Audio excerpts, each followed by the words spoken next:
Dallas Cowboys defensive end DeMarcus Lawrence, 90, is a top priority for the team in free agency this offseason. Ainsworth AP Dallas Cowboys defensive end DeMarcus Lawrence, 90, is a top priority for the team in free agency this offseason. Ainsworth AP defensive end Tank Lawrence kept his mouth mostly shut when the Cowboys put the franchise tag on him last year. Tank will blow if they do it again.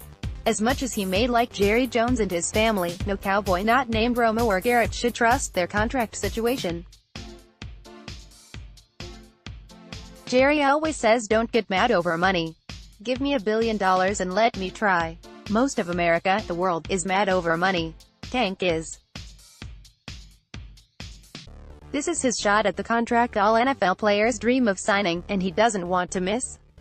As many similarities that exist between Tank and the last guy the Cowboys tagged 2 consecutive years, there is a striking difference that divides Lawrence from Anthony Spencer. Even if they basically played the same spot, Tank is a player every other NFL team wants. But there is a reason why the Cowboys have not gone long yet with Tank. There is a fear he is going to get hurt. Because he has. The Cowboys don't want to sit on a giant contract for a guy who can't play. For the moment, the Cowboys will not put the franchise tag on Tank for a second consecutive offseason. They are doing so in hopes of working out an extension before the March 5th deadline to use that tag. The Cowboys today are not in that much of a different spot with Tank in 19 than they were with Spencer in 13. The case of Anthony Spencer. Spencer was a first-round pick from 2007 who briefly developed into a nice player for a few seasons. He was good, and never as dominant as Tank.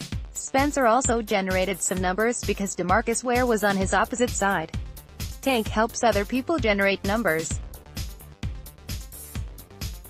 In 2012, the Cowboys put the franchise tag on Spencer when he was 28.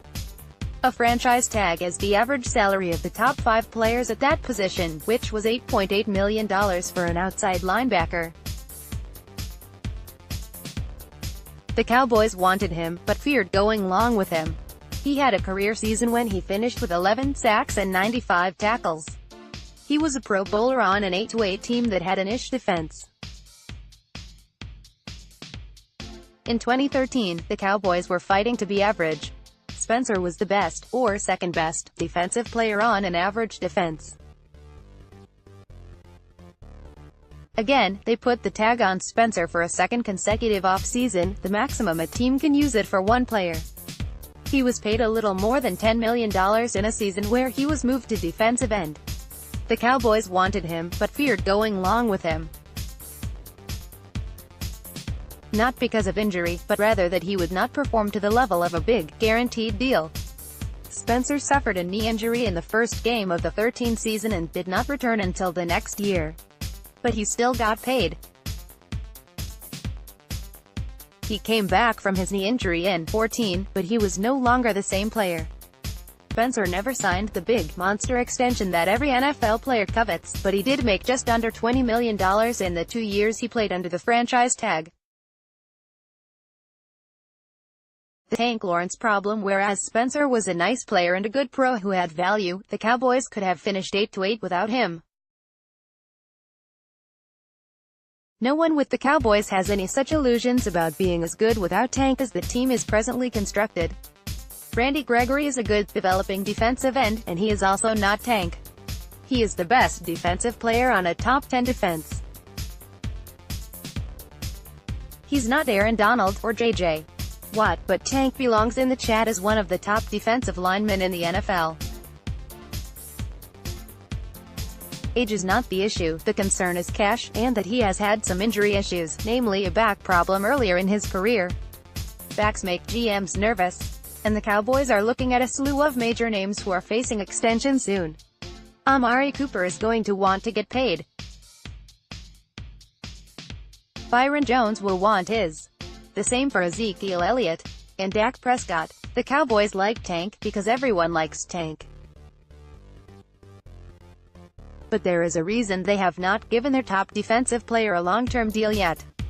Baylor and Art Briles have responded to the NCAA's notice of allegations, and now move forward defiantly that they did not commit major infractions against a governing body that may be determined to penalize them.